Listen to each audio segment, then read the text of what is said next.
अक्षश Thakrani YouTube channel को और इस बेल आइकन को क्लिक कीजिए अपनी पढ़ाई जारी रखने के लिए। धन्यवाद। हेलो स्टूडेंट, मेरे प्रिय दर्शकों, आपका एक बार फिर से स्वागत है हमारे यूट्यूब चैनल अक्षश ठाकरानी में। आप लगातार हमारे साथ बने हुए हो, इसके लिए आप सबका तहे दिल से धन्यवाद करता हूँ।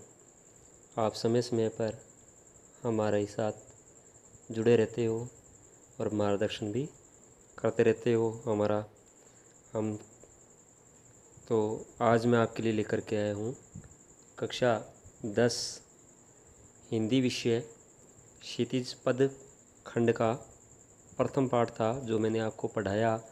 उसके बाद में उसकी व्याख्या भी करवाई। आज मैं उसी पाठ के प्रश्नोत्तर लेकर के आपके सामने हाजिर हुआ हूँ। तो आइए हम प्रश्नोत्तर करते हैं। सबसे पहले है वस्तुनिष्ठ प्रश्न। तो पहला प्रश्न है, दूत मिलियो एक भोर से आशय है। तो आशय है, उत्तर है उद्धव। दूसरा है, नागर नवल किशोर विशेषण किसके लिए आया है। तो नागर नवल किशोर विशेषण भगवान श्री कृष्ण के लिए आया है। अब आ गया है अतुला गुणात्मक प्रश्न। प्रश्न नंबर 3, कृष्ण गौरी संबोधन किसके लिए कर रहे हैं। कृष्ण गौरी संबोधन राधा के लिए कर रहे हैं। प्रश्न नंबर 4, सारे बंधन तोड़कर कौन कहाँ चला गया। तो उत्तर लिखेंगे श्री कृष्ण। सारे बंधन तोड़कर कौन गया, सारे बंधन तोड़कर श्री कृष्ण। और कहाँ चला गया, मथुरा चले गए।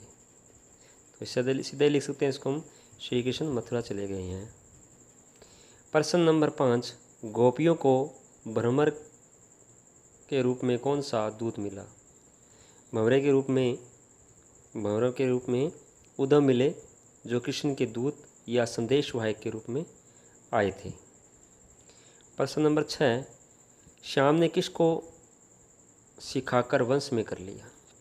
श्री कृष्ण ने किसको सिखाकर वंश में कर लिया, श्याम श्री कृष्ण जी के लिए है। तो श्याम ने गोपियों का संदेश लेकर जाने वाले पथिकों यानी कि राहगीरों को अपने वंश में कर लिया।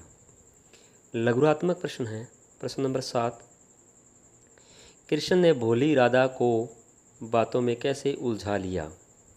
तो राधा कृष्ण को पहली बार ब्रज की गलियों में मिली। उन्होंने पहले उससे उसका परिचय पूछा और फिर कहा, तुम्हें ब्रज की गलियों में कभी नहीं देखा। राधा ने उत्तर दिया कि उसे ब्रज में आने की क्या आवश्यकता है, वह तो अपने द्वार पर ही खेला करती है। राधा ने कहा कि उसने सुना है नंद का पुत्र दही और माखन चुराता रहता है। तब श्री कृष्ण ने मीठे स्वर में कहा कि वह उसका क्या चुरा लेंगे और उसे साथ मिलकर खेलने चलने को राजी कर लिया। इस प्रकार उन्होंने भोली राधा को बातों में उलझाकर उसका मन जीत लिया। अब आगे नेक्स्ट प्रश्न है। प्रश्न नंबर 8, कृष्ण ने एक झलक में ही गोपियों का मन कैसे वश में कर लिया। तो उत्तर है, कृष्ण ने अपने चंचल नेत्रों की कनखियों से जरा सा देखकर यानी कि तेजी दृष्टि से थोड़ा सा देखकर ही गोपियों के मन को वश में कर लिया। वह उनके हृदयों में प्रेम की शक्ति के बल से बस गए। श्री कृष्ण के द्वारा मधुर मुस्कान के साथ मनमोहिनी चितवन से देखते ही गोपियाँ उनके प्रेम के वशीभूत हो गई। अब आता है नेक्स्ट नंबर, नया 8 नंबर हो गया। 9 नंबर कोई प्रश्न आता है, मथुरा के कुएं संदेशों से कैसे भर गए। तो उत्तर है, गोपियाँ जिसे भी मथुरा की ओर जाता देखती थी, उसी के हाथों अपने संदेश कृष्ण के पास भेजती रहती थी। श्री कृष्ण अपनी ओर से तो कोई संदेश भेजते नहीं थे और गोपियों के संदेश लाने वालों को भी बहलाकर रोक लेते थे। लगता है वे गोपियों के संदेशों को कुएं में फिकवा देते थे, जिससे वहाँ के कुएं संदेशों से भर गए। प्रश्न नंबर 10, तजी अंगार आघात से क्या तात्पर्य है? जिससे जिसका मन लगा होता है उसे वही सुहाता है। चकोर पक्षी के बारे में कहा जाता है कि वह या तो चंद्रमा की किरणों को चुराता है या फिर अंगारों से पेट भरता है।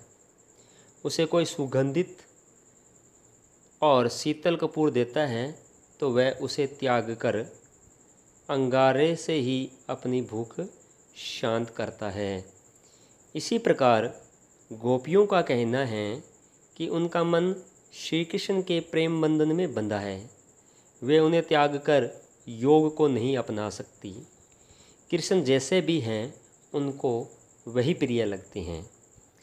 अब है निम्नात्मक प्रश्न। प्रश्न नंबर 11, कृष्ण एवं राधा की प्रथम भेंट को अपने शब्दों में व्यक्त कीजिए।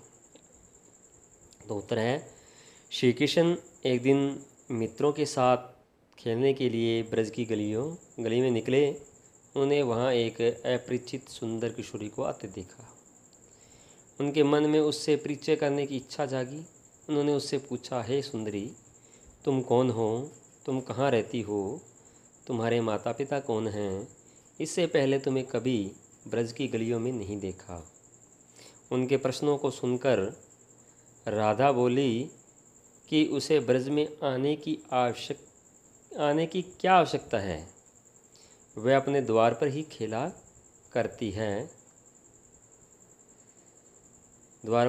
करती है।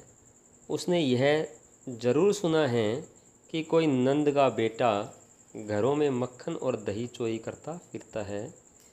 यह सुनकर कृष्ण मधुर स्वर में बोले, चलो ठीक है, हम चोर ही सही, परंतु तुम्हारा क्या चुरा लेंगे। आओ साथ मिलकर खेलने चलते हैं। इस प्रकार चतुर श्री कृष्ण ने भोली राधा को अपनी मीठी बातों में फंसा लिया और साथ खेलने को राजी कर लिया। अब नेक्स्ट क्वेश्चन प्रश्न नंबर 12, गोपियाँ कृष्ण को चोर क्यों सिद्ध कर रही हैं? विस्तार पूर्वक लिखिए। तो उत्तर है, जो किसी को कोई वस्तु चुराता है, जो किसी की कोई वस्तु चुराता है वह चोर कहलाता है। कृष्ण ने भी अपनी तिरछी दृष्टि से गोपियों के मन हर लिए हैं। उन्होंने कृष्ण को अपने हृदयों में प्रेम के जोर से बंदी बनाकर रखा था, परंतु वह सारे बंधन तोड़कर चले गए। गोपियों के मन भी अपने साथ चोरी करके ले गए। इसी कारण गोपियाँ कृष्ण को चोर सिद्ध करना चाहती है। कृष्ण ने एक चोर जैसा ही आचरण किया। प्रेम की आड़ लेकर उन्होंने गोपियों के साथ धोखा किया है। बचपन में मक्खन और दूध दही की चोरी करते थे, अब प्रेम के जाल में फंसाकर भोली गोपियों के मन की चोरी करने लगे हैं। तो ये था आपका पाठ क्षितिज के अंदर। पहला पाठ सूरदास जी का पाठ था। अब आप इसे अपनी नोटबुक में सुंदर सुंदर लिखेंगे और सबमिट कराएंगे।